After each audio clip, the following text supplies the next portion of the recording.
This gathering marks the consolidation of a campaign for the unionization of domestic workers in Nigeria and a call on critical stakeholders in the labor union, human rights, and informal workers' communities to push for the realization of the target.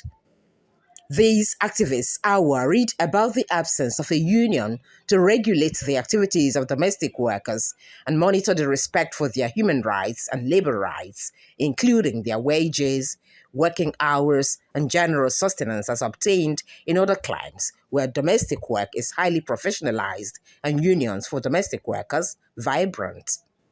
Domestic workers continue to suffer abuse, remain invisible and unrecognized. Unlike other countries across the world, India, UAE, Kenya, South Africa, USA, etc., domestic workers are not unionized in Nigeria. And because they are not part of the mainstream labor unions, e.g. the Nigerian Labour Congress, and have no unions of their own, their human rights and labor rights continue to be violated. This campaign is a consolidation of an earlier one that focused on the abuse of domestic workers.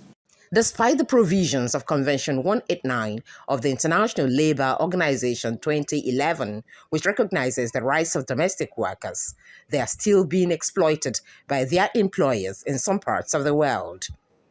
Though Nigeria has ratified the convention, it is yet to be domesticated across the 36 states of the Federation. This has exposed domestic workers to what is today described as modern slavery. With regards to their dignity, as a person, as well as with regards to their right, as a worker, in a work setting.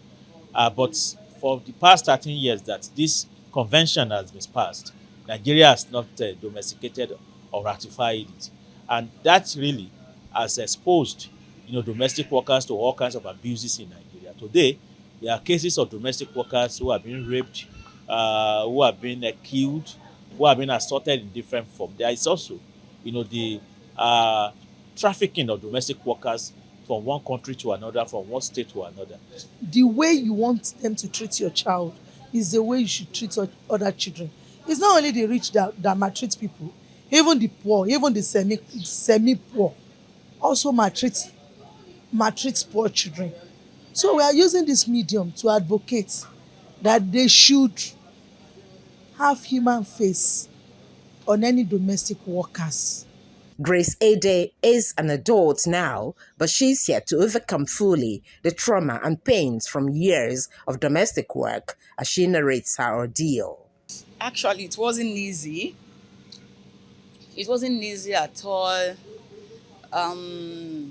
When I was a domestic worker, as a child, growing up under other people's coverage and you're not well treated and you see them treating other children, their own children, let me say, not say other children, seeing them treating their own children nicely, you think as though you're not complete. You look as if you're not good enough.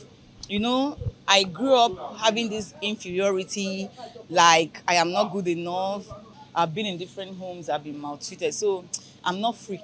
Even now at this age, I have to encourage myself to be able to talk well, because when I'm among other girls, sometimes they try to cheat me, they try to look down on me because of, I think that is my fault because of how I grew up. Like Ede, many Nigerian children engaged as domestic workers have been exposed to all manner of ill treatment and abuse, with many unaware of their rights, raising the need to bring their plight to the front burner and to mobilize them for a vibrant union that can champion their cause at all times. Nkoli Omodu.